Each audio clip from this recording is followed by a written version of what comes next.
俗语说俗语，俗语说不尽。今日要讲的俗语是山鸡上水鸭，意思是比如人对现况无满足，嫌嫌别人。这个山鸡是野生动物，活动范围拢伫山区。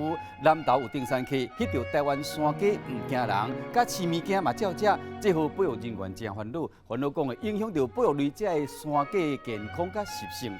啊，讲到水鸭，伊生活的所在拢挖水，像新德市水资源公园，当年拢有真侪过冬，才有来的过冬，其中嘛包括水鸭。这个山鸡甲水鸭这两种动物的天生的构造、求生的本能拢无共款。若是将山鸡饲伫水池边，还是将水鸭这饲伫山区，恐惊两种拢袂活。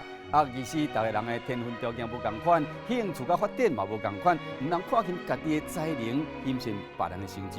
今日这讲俗语是山鸡上水鸭。